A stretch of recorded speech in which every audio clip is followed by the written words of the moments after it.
శాంతి భద్రతలకు విఘాతం కలిగిస్తే ఎంతటి వారినైనా ఉపేక్షించేది లేదని హెచ్చరించారు సీఎం చంద్రబాబు. జేసీ ప్రభాకర్ రెడ్డి, ఆదినారాయణ రెడ్డి వర్గీయుల మధ్య నెలకొన్న ఫ్లై యాష్ వివాదంపై ఆగ్రహం వ్యక్తం చేశారు. ప్రభుత్వ ప్రతిష్టకు భంగం కలిగించే విధంగా నేతలు వ్యవహరించడంపై మండిపడ్డారు.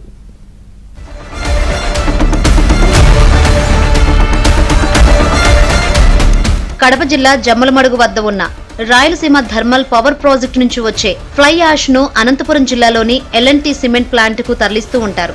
సిమెంట్ తయారీలో ఈ ఫ్లై యాష్ ఉపయోగపడుతుంది. ఈ ఫ్లై యాష్ తరలింపు వ్యవహారం అధికారంలో ఉన్న పార్టీ నేతలు చూసుకునేవారు.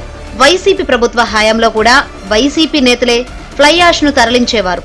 రాష్ట్రంలో టీడీపీ కూటమి ప్రభుత్వం అధికారంలోకి వచ్చిన తర్వాత జేసీ ప్రభాకర్ రెడ్డి కుటుంబం, ఆదినారాయణ రెడ్డి వర్గీయులు తరలించే కాంట్రాక్టును తామే తీసుకోవాలని ఎవరికి వారు పట్టుబడుతున్నారు.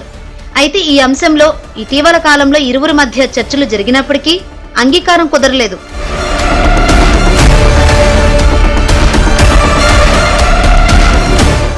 ఈ వ్యవహారంలో జేసీ ప్రభాకర్ రెడ్డి వర్గీయులు టిప్పర్లు, లారీలతో ప్లాంట్ వద్దకు వస్తారని తెలియడంతో ఆదినారాయణ రెడ్డి వర్గీయులు అడ్డుకునేందుకు సిద్ధమయ్యారు.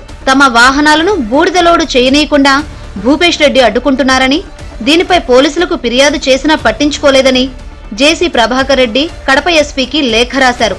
కడప నుంచి వస్తున్న అన్ని సిమెంట్, ఇసుక లారీలను తాము నిలిపివేస్తే ఎస్పీ అభ్యర్థన మేరకు మళ్లీ అనుమతించామని పేర్కొన్నారు. తమ వాహనాలను బూడిద లోడింగ్కు అనుమతిస్తామని చెప్పడంతో అంగీకరించామని కూడా ఆ లేఖలో పేర్కొన్నారు.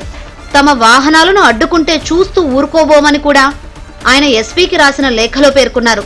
దీంతో ఇరు వర్గాల మధ్య వివాదం తారాస్థాయికి చేరుకుంది. ఆంధ్రజ్యోతిలోనూ, ఏబిఎన్లోనూ కథనాలు ప్రసారం కావడంతో ఈ వ్యవహారం సీఎం చంద్రబాబు దృష్టికి వెళ్లింది. దీంతో సీఎంఓ అధికారులు, పోలీసు ఉన్నతాధికారులను పిలిపించి చర్చించారు.